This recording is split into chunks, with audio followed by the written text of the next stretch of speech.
Saya berdoa supaya kamu nggak cuma hadir dengar firman Tuhan, tapi kamu menikmati kebaikan Tuhan juga. Amin. Hari ini saya cuma mau share satu pesan. Dan pesan ini sesuatu yang saya sudah ngomong dari pagi, tapi semakin lama saya alamin, saya pikirin, saya ngerasa kita semua perlu tahu. Judul khotbah saya ada keluarga yang menang dari masa lalu. Keluarga yang menang dari masa lalu. Kita percaya masa lalu kita tidak perlu jadi masa depan kita, amin. Kita percaya bahwa yang terbaik masih ada di depan kita. 2 Tawarik 33 ayat 1-5. Kita mau dengar tentang ada 3 raja. Yang 3-tiganya semakin lama kamu dengar ceritanya, semakin kamu akan bisa mengerti bahwa ternyata ceritanya tidak jauh beda dari yang kita bayangkan. 2 Tawarik 33 1-5. Manasye berumur 12 tahun ketika mulai menjadi raja. Ia memerintah selama 55 tahun di Yerusalem. Ia melakukan apa yang jahat di mata Yahweh, seperti kekejian bangsa-bangsa yang telah dihalau Yahweh dari hadapan Bani Israel.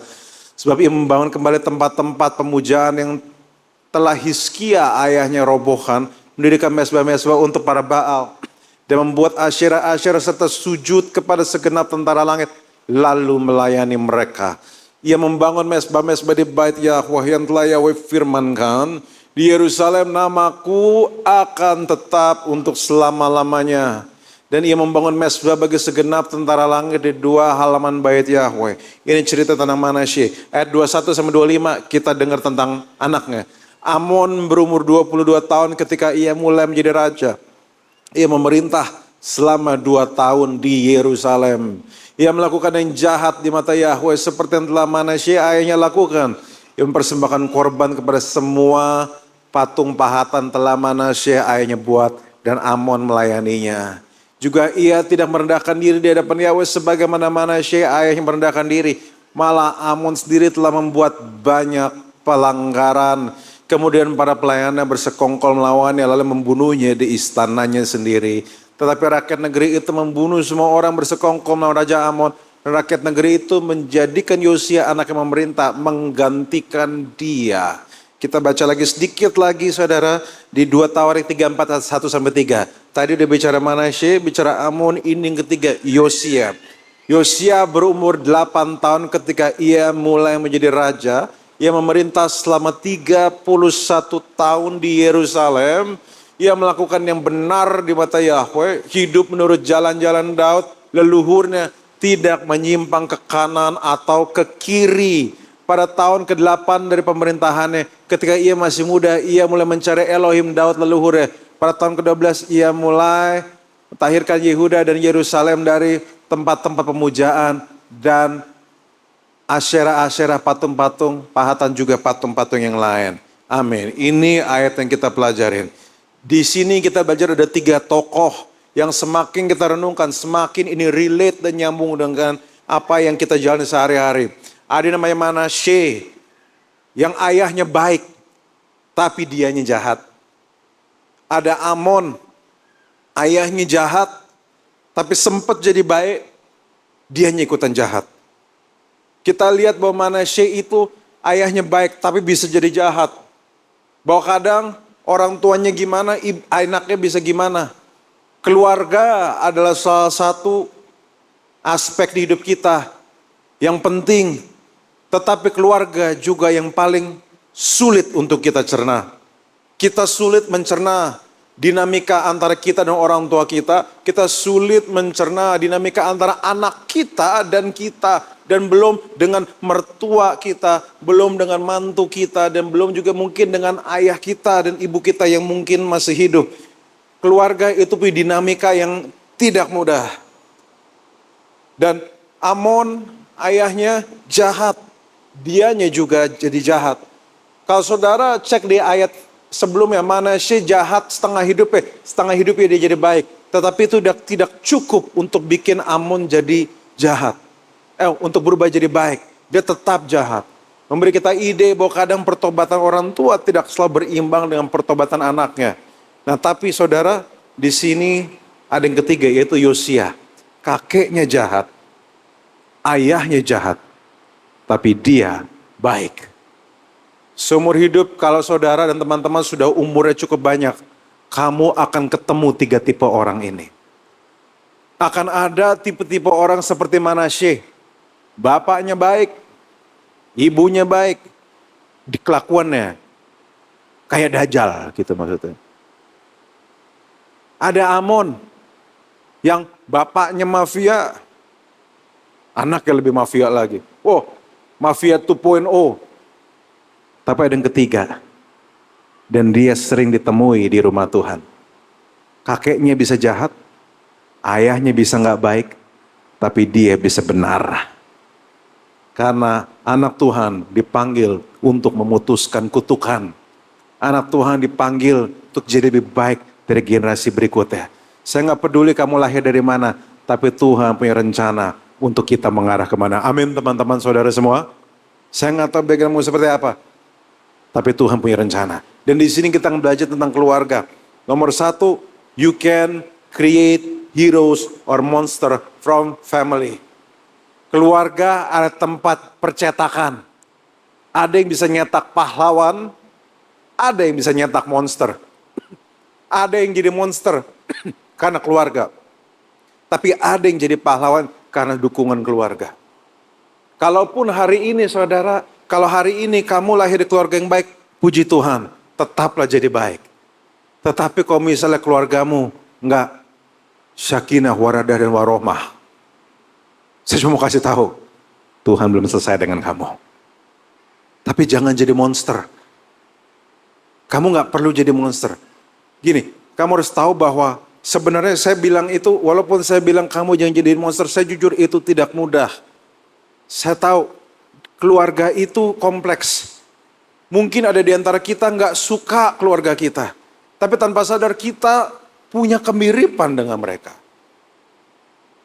Saya punya kenal begitu banyak orang yang gak suka dengan kelakuan ayahnya. Mungkin ayahnya kurang kontribusi, ayahnya pemalas.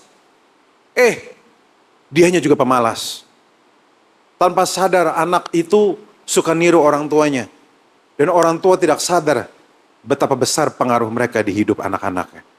Satu perkataan kejam dari seorang ayah, anak perempuan bisa ingat sampai puluhan tahun. Satu makian dari ibu yang merendahkan, suami bisa ingat puluhan tahun. Satu dosa dari suami, istri bisa ingat puluhan tahun. Kita terlalu sering menganggap remeh dampak keluarga di hidup kita. Tapi hanya karena kita sulit di keluarga, bukan berarti kita nggak peduli. Kenapa? Karena Tuhan yang menciptakan keluarga. Dan jika Tuhan ciptakan keluarga, dan kita mengasihi Tuhan, selayaknya kita sayang apa yang Tuhan sayang. Pastor nggak semudah itu, tentu aja. Maka kita belajar, kita harus terima kenyataannya dulu. Hari ini di sini ada banyak keluarga, ada ayah ibu. Di sini ada juga yang masih single, entah karena keputusan, atau karena terpaksa, atau karena ditolak, atau karena lagi diselingkuhin. Saya nggak tahu, tapi suatu saat para laki di sini, perempuan di sini, kamu akan punya anak. Kamu akan punya keluarga. Dan dari sekarang, ingatlah hari ini. Kamu bisa jadi pahlawan. Kamu bisa keluarkan pahlawan atau kamu bisa keluarkan monster dari keluargamu. Maka dari hal itu, dari sekarang perlu mindsetnya dijaga. Dan kita lanjut. 2 Raja-Raja 21 ayat 1. Nah ini ayatnya mirip, tetapi ini akan menjelaskan sesuatu yang perspektif berbeda. 2 Raja-Raja 21 ayat 1. Manasye berumur 12 tahun pada waktu mulai memerintah. Dan ia memerintah selama 55 tahun di Yerusalem. Nama ibunya ialah Hefzibah.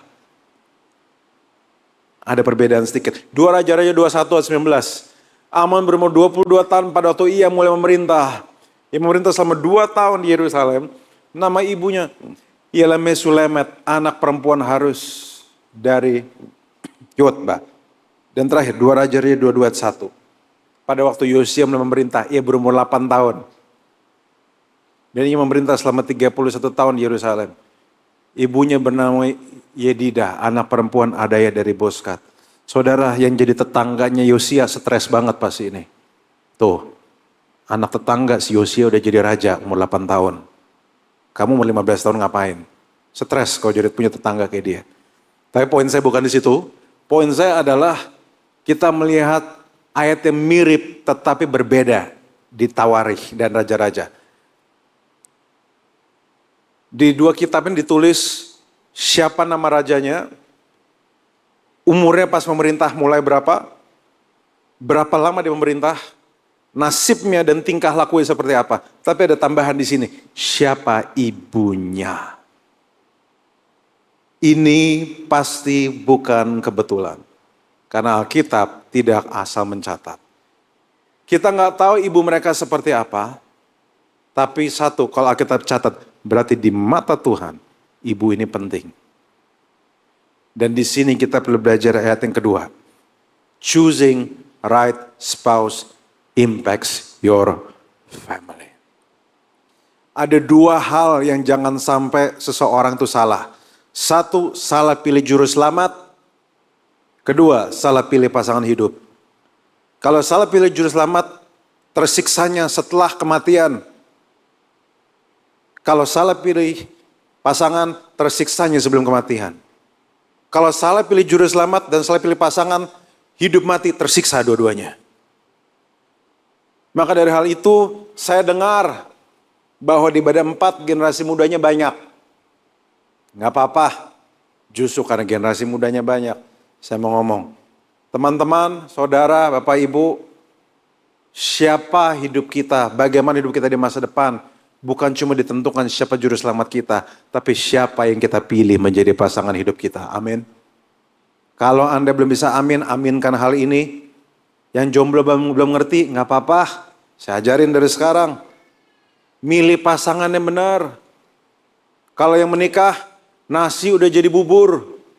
Tambahkan kecap, tambahkan cakwe, tambahkan ayam suwir, tambahkan kaldu ayam. Sehingga yang gak enak pun jadi enak. Kalau yang udah menikah, tutup mata merapat-rapat. Dengan iman ibu-ibu katakan, walaupun aku gak bisa lihat. Dengan iman ku katakan, suamiku mirip Johnny Depp. Suamiku mirip Kim So Hyun. Suamiku mirip Lee Min Ho. Itu buat yang udah menikah. Yang masih jomblo, tantanganmu beda. Right spouse penting. Kenapa? Karena itu menentukan bagaimana raja-raja ini memerintah. Ibunya menentukan, ibu dampaknya besar. Ayah besar, tapi ibu dampaknya besar juga.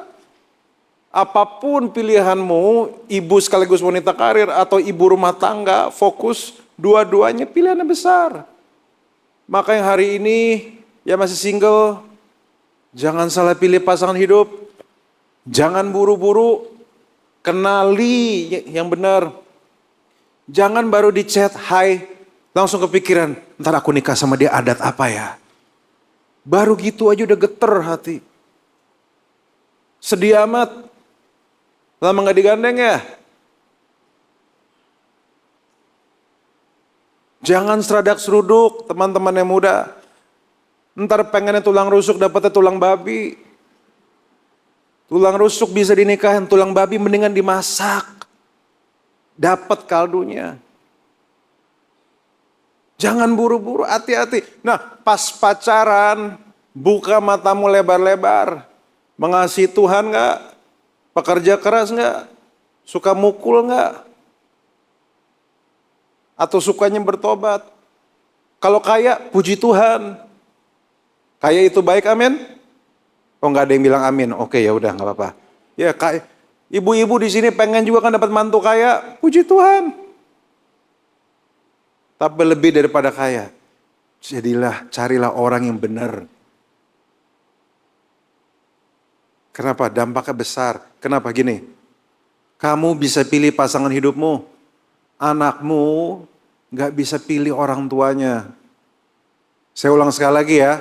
Kamu bisa pilih pasangan hidupmu, anakmu nggak bisa pilih orang tuanya. Saat kamu memilih pasangan hidupmu, kamu juga harus milih, nanti kau jadi orang tua dia kayak gimana.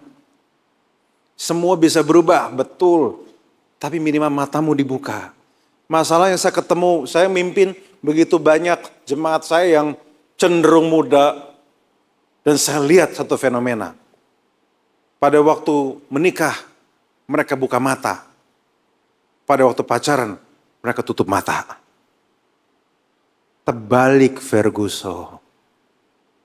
Harusnya pas pacaran buka mata. Pas menikah, tutup matamu. Pakai mata iman. Apapun terjadi, dia ganteng. Apapun terjadi, dia paling cakep di dunia ini. Walau apapun terjadi, istriku adalah mirip Kim Ji Won. Tapi pada waktu pacaran, buka mata. Jangan sampai di rumah Tuhan ada KDRT. Kekerasan dalam rumah Tuhan, gitu maksudnya. Itu untuk perlindungan. Kenali pasanganmu dengan baik-baik, generasi muda. Ibu-ibu, bapak-bapak di sini punya anak, bantu mereka. Beberapa dari mereka idealisnya kelewatan soalnya. Pastor, aku pengen dapet yang gajinya 2 digit. Tinggi 180. Umurnya 25 sampai 30. Pengennya yang cindo. Saya bilang, berapa banyak orang kayak gitu? Kadang-kadang ibu-ibu bapak harus turun tangan ngomong sama anaknya. Nah, bapak ibu udah menikah cukup lama, kamu tahu ya. Dan bapak ibu harus ngomong. Rata-rata dari tipe kamu, itu rata-rata gak ada gunanya nak. Harus ngomong, kalau bapak ibunya udah menikah, kalau anakmu udah menikah, puji Tuhan, ngomong buat cucumu juga nanti. Saya tahu di sini generasinya banyak, ada yang anak-anaknya udah menikah, ada yang anak-anak yang baru mau menikah, ada yang anaknya gak nikah-nikah, ada yang masih kerja dan sebagainya. Tapi saya cuma kasih tahu, choose what is right. Nah, 2 Tawarik 34 ayat 3. Pada tahun ke-8 dari pemerintahannya, ketika ia masih muda belia, ia mulai mencari Elohim Daud leluhurnya. Saudara harus ngerti kenapa ini jadi penting. Karena siapa keluarga kita menentukan kita tuh siapa. Di ibadah ketiga tadi saya cerita tentang bagaimana worship leader saya. Ganteng, tinggi, cinta Tuhan, diurapi, suara bagus, cakep. Kayak cowok-cowok Korea gitu, Korea Utara. Dia ditolak sama orang yang jadi calon mertuanya. Calon mertua tapi ditolak. Apakah namanya jadi mantan calon mertua? Oke, mantan calon mertua. Ditolak. Kenapa? Bukan karena anaknya kurang kerja keras. Bukan karena anaknya kurang ganteng. Bukan karena anaknya kurang mengasihi Tuhan. Simply karena orang tuanya cerai. Padahal bukan salah dia. Pas cerai, dianya masih kecil, nggak ngerti apa-apa. Poin saya adalah betapa pentingnya relationship yang kita bangun, relationship yang kita punya. Karena itu mempengaruhi semua. Istri saya, makhluk Tuhan paling seksi panggilannya. Saya adalah milih banget dia. Backgroundnya nggak mudah. Tapi ada sesuatu yang terjadi pada waktu dia bersentuhan dengan Tuhan. Saudara lihat ada cerita tentang Yosua. Yosua itu pasti mewarisi sisi-sisi buruk orang tuanya. Kenapa? Karena setiap anak kayak gitu. Anak itu bisa gagal dengar, tapi gak pernah gagal niru. Ada sisi-sisi yang kita gak suka. Anak kita niru. Kita gak suka temperamen kita, anak kita ikut temperamennya. Saudara mungkin siapa kamu hari ini juga sangat dipengaruhi keluargamu. Lebih dari yang kamu sadarin. Yosua pun mungkin begitu. Yosia mungkin begitu. Tapi ada sesuatu yang terjadi. Yaitu berbeda dari Manasya dan Amon. Dia melakukan sesuatu yang berbeda. Dia mencari Elohim. Dia mencari Tuhan. Dan kita masuk ke nomor ketiga. Transformasi keluarga dimulai dari satu orang yang mencari Tuhan. Transformasi keluargamu, transformasi hidupmu dimulai saat kamu dengan sungguh-sungguh, tanpa hidden agenda, dengan segenap hati mencari Tuhan. mencari penciptamu, mencari jalan-jalannya, dan berusaha menyesuaikan diri sama rancangannya. Bukan minta dia yang menyesuaikan rancangan sama kita, tapi minta diri kita yang menyesuaikan rancangan kita kepada dia. Saudara bisa lihat bahwa Yosia bukan minta Tuhan untuk menyesuaikan diri dengan dia, tapi Yosia menyesuaikan diri agar sesuai dengan standarnya Tuhan pencipta langit dan bumi. So hari ini, relakah teman-teman di sini menyesuaikan hidupmu, menyesuaikan standarmu, menyesuaikan etos kerjamu, menyesuaikan alur hidupmu, menyesuaikan temperamenmu, menyesuaikan cara hidupmu kepada Tuhan?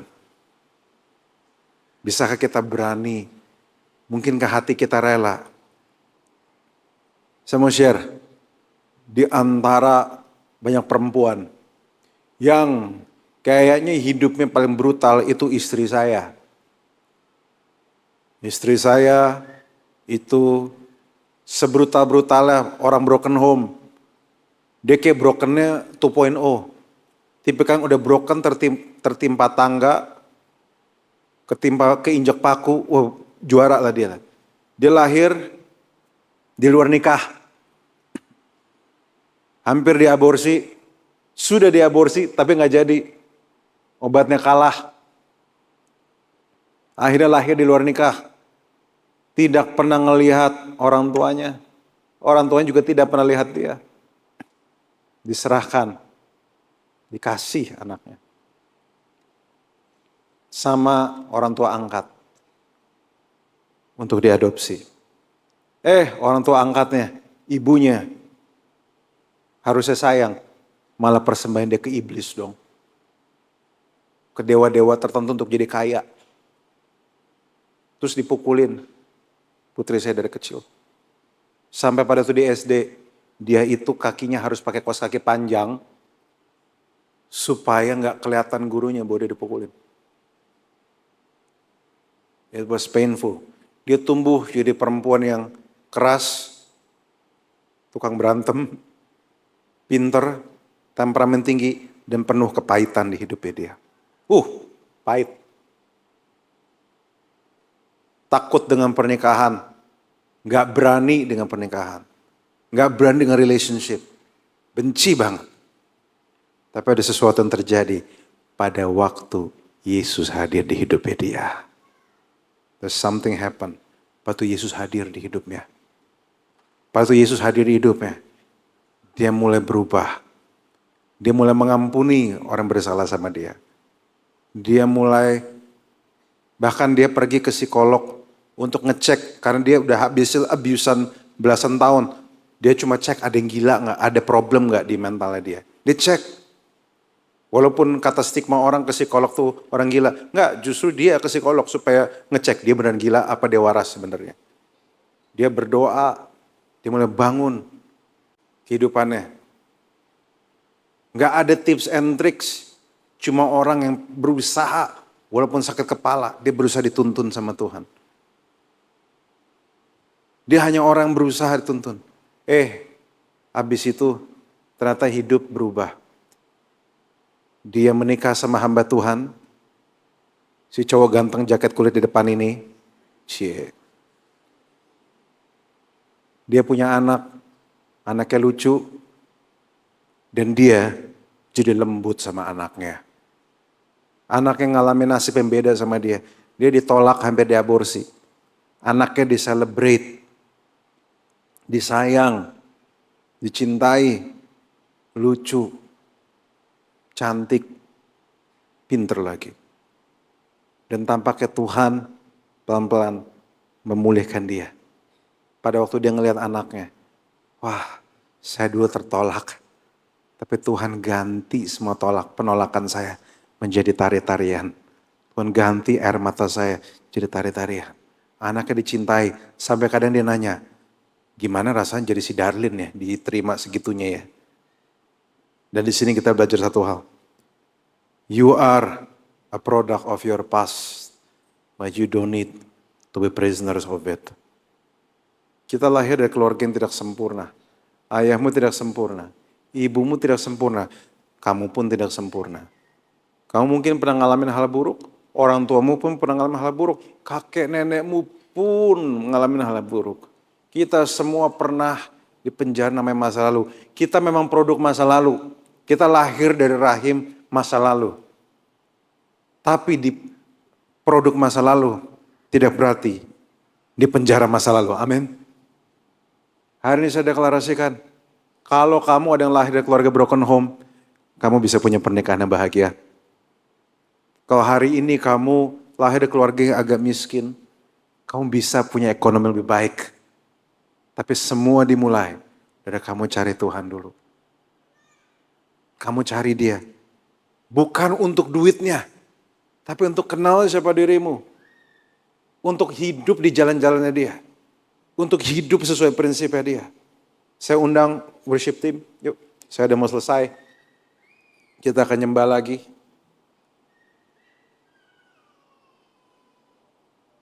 Apa yang harus kita lakukan? Cuma ada 3 hal. Nomor 1, sadari pola yang buruk. Kita semua punya pola yang buruk. Turunan, ada yang turunan pola yang buruk. Tapi sadar, kita nggak bisa pura-pura bodoh. Kita harus terima kalau memang ada pola-pola buruk di hidup kita. Tapi nggak berhenti di menerimanya. Kita bisa membangun pola yang berbeda. Kita bisa bangun kebiasaan yang berbeda. Kita bisa mulai sesuatu yang berbeda. Orang tua bisa mulai deklarasikan doain anaknya. I speak blessings bahwa kamu akan jadi lebih baik dari generasi sebelumnya. Itu doa saya untuk putri saya. Dan yang ketiga, ini paling penting. Kenapa? Karena 2 itu akan sulit dilakukan kalau nggak ada yang ketiga ini. Belajarlah untuk tenggelam di kasih karunia Tuhan. Yesus mati dan bangkit bukan cuma sekedar menebusmu dari dosa. Tapi karena kebangkitannya dia naik ke surga. Dan dia mengutus Roh Kudus. Roh Kudus bukan cuma satu pribadi yang ada di samping kamu seperti Yesus. Tapi Roh Kudus ada di dalam kamu. Dia bekerja mendatangkan kebaikan. Dia bekerja menuntun hatimu. Membuatmu jadi baru. Mengubah hatimu. Kenapa Roh Kudus fokus mengubah hati? Karena yang paling sulit diubah itu hati manusia. Saudara tahu, sesulit-sulitnya mujizat apapun, mujizat paling sulit itu mengubah hati.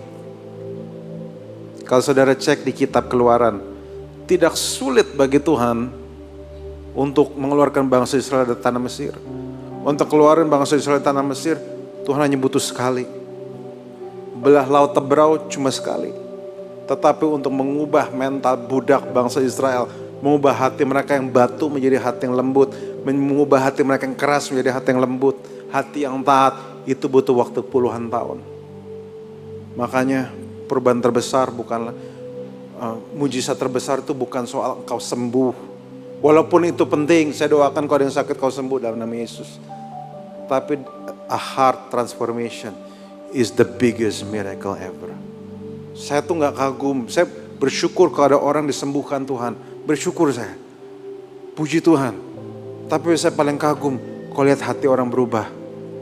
Makanya saya ngeliat istri saya ngalamin mujizat. Dari keras banget, temper tinggi, sekarang ngomongnya di nada do.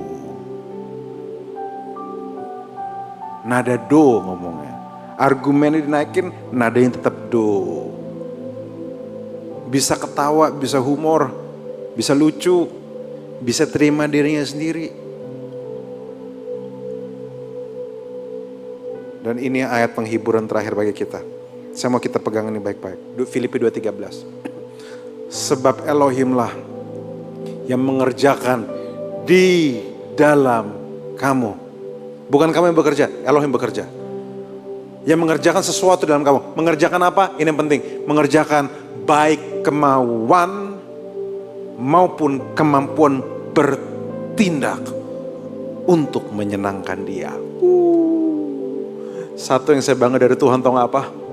Tuhan bukan cuma Tuhan yang nyuruh-nyuruh, tapi Tuhan adalah Tuhan mengerjakan hatimu agar kamu punya kemauan dan punya kemampuan bertindak. Kita bangga punya Tuhan seperti ini, amin saudara.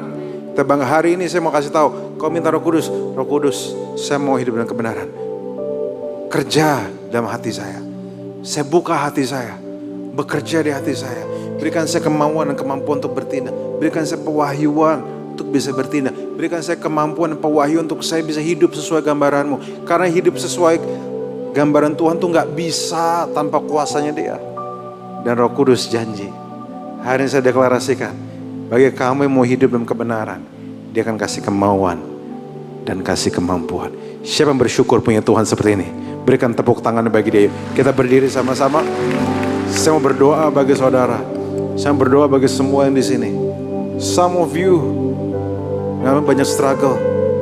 Mungkin kamu struggle keuangan karena kamu mahasiswa rantau. Mungkin kamu rindu punya pekerjaan-pekerjaan tertentu. Mungkin kamu rindu punya pasangan tertentu.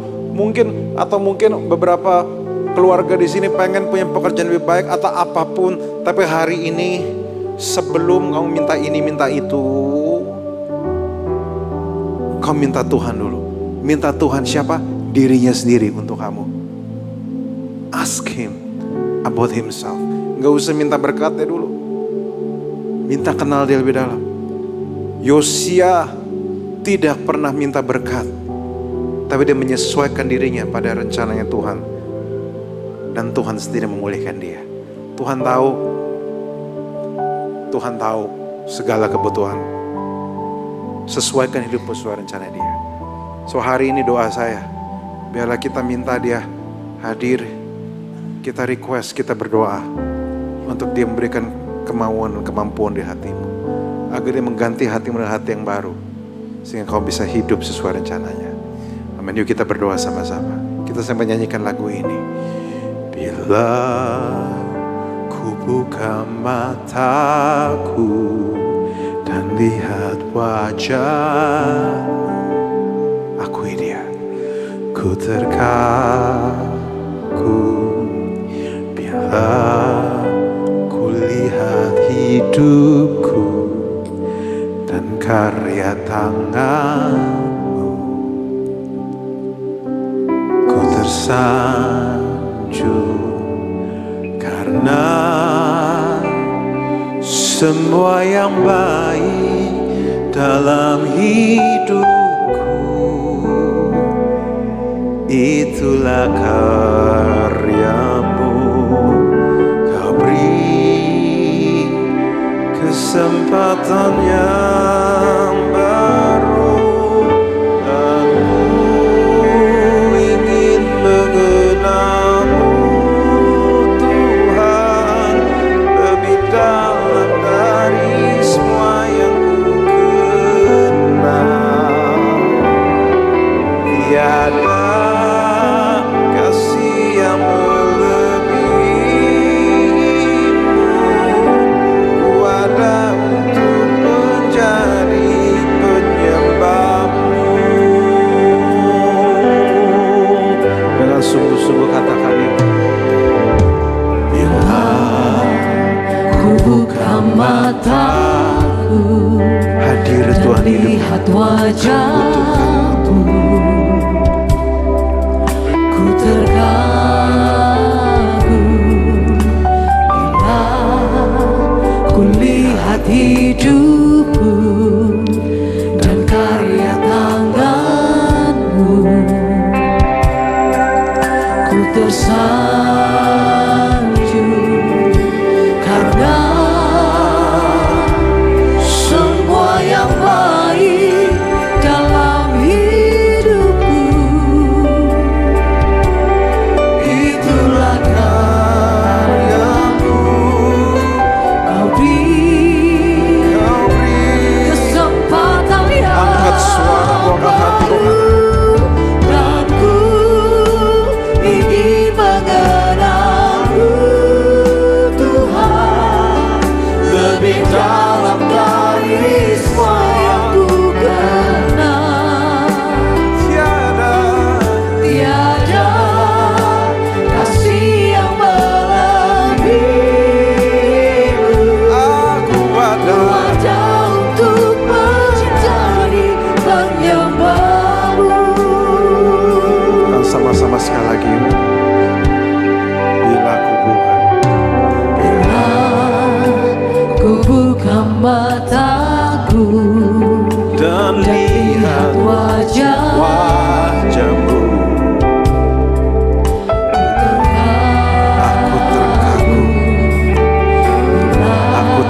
berkagum padamu Kulihat hidup dan karya dan tanganmu. karya tangan. Terima kasih kau mengasihi kami Tuhan. Ku tersayang Semua yang baik kami terima. karena semua yang baik dalam hidupku. Itulah karyamu. Kau beri Kesempatan yang baru. Aku ingin mengenalmu Tuhan, lebih dalam dari semua yang ku kenal. Tiada kasih yang melebihimu. Ku ada untuk menjadi penyembahmu. Aku mau berdoa bagi semua di antara kita. Semua dimulai pada waktu Yosia kejar Tuhan. Gak tahu jalurnya seperti apa. Gak ada tulisan bagaimana dia bisa berubah dan bisa mengubah nasib satu bangsa. Tapi semua mulai dari Tuhan. Hari ini sesuaikan dirimu sesuai dengan keinginannya dia. Minta sama dia, Tuhan sesuaikan diriku sesuai dengan kehendakmu. Ubah hatiku Tuhan. Walaupun gak mudah, walaupun beriman tuh gak mudah, aku gak bakal nyerah. I want to be there. Bantu aku. I need you, juru selamatku. Aku butuh engkau. Aku mau kenal engkau lebih dalam lagi. Di dalam engkau kami punya masa depan. Di dalam engkau kami punya urapan yang baru. Kami di dalam engkau kami bisa menghasilkan buah-buah yang sesuai dengan pertobatan. Di dalam engkau kami bisa menjadi seperti Kristus. Di dalam engkau kami bisa hidup bukan untuk diri kami sendiri.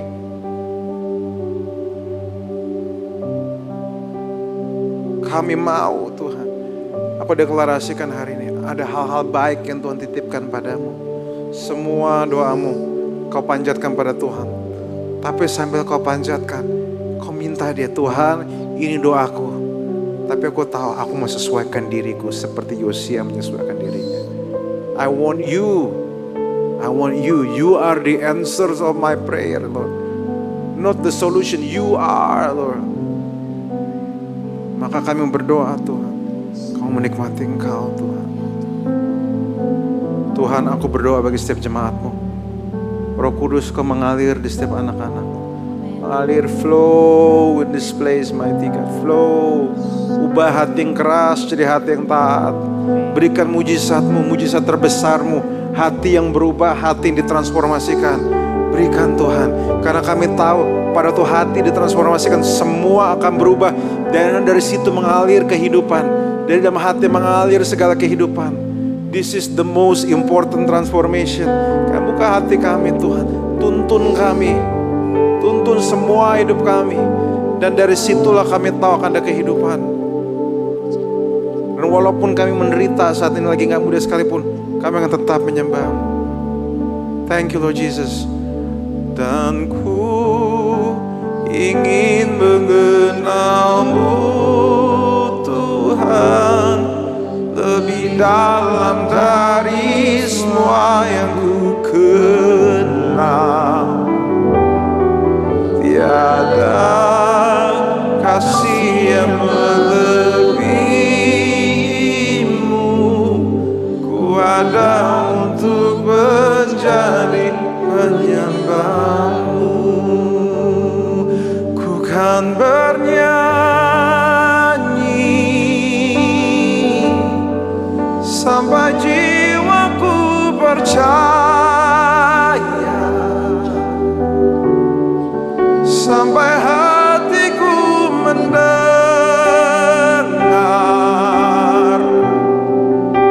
lagu pengharapan. Ku kan berserah, ku tahu aku tak sendiri.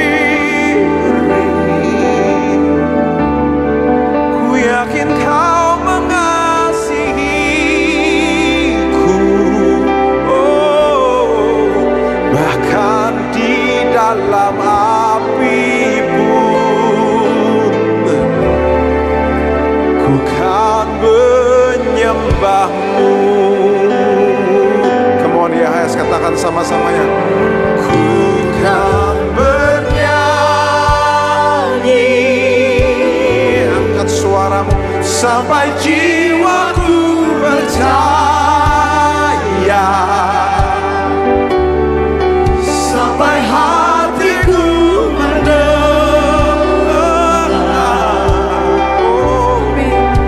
lagu pengharapan.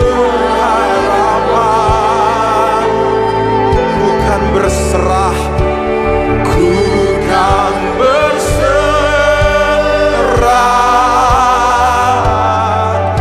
Ku tahu aku tak sendiri. Ku yakin Kau mengasihiku, bahkan di dalam api. Kami angkat tangan, kami angkat suara, kami berikan terbaik. Ini deklarasi kami, Tuhan, katakan sama-sama. Ku kan bernyanyi sampai jiwaku percaya, Sampai hatiku lagu pengharapan.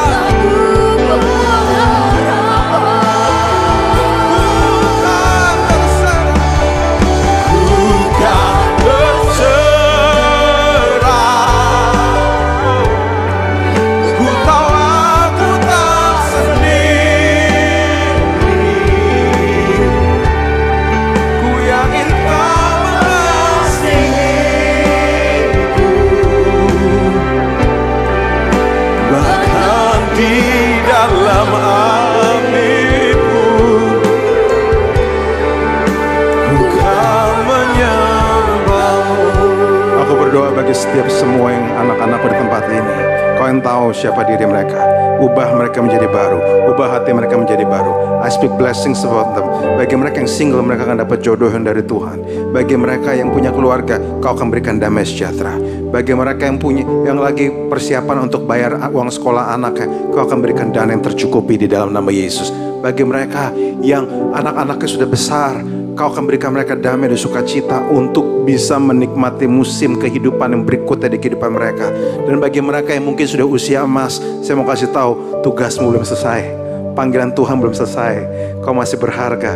Kau masih bisa berkontribusi untuk kerajaannya. Kerajaan Elohim tidak dipengaruhi oleh umur. Kau tetap bisa berkontribusi sampai Dia memanggilmu. Hari ini saya mau kasih tahu, berapapun umurmu, Tuhan masih mau memakaimu. Di setiap musim kehidupanmu, bilang kau bisa lihat Tuhan di setiap tikungan kehidupanmu. Tuhan, hamba-Mu selesai berbicara, tetapi kau belum. Terima kasih Tuhan atas kebaikan-Mu. Kami bersyukur, kami peralaskan doa ini. Ku kan bernyanyi, amin, sampai jiwaku percaya. Mari angkat kedua tanganmu. Sampai hatiku mendengar lagu pengharapan. Ku kan berserah, ku kan berserah. Ku tahu ku tak sendiri. Ku yakin Kau mengasihiku, bahkan di dalam apiku. Ku kan menyembahmu, bahkan di dalam api pun ku kan tetap menyembahmu Tuhan. Bahkan di dalam api pun ku kan menyembahmu.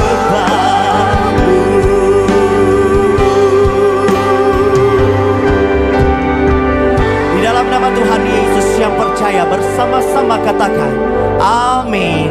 Silakan duduk Bapak Ibu Saudara-saudaraku.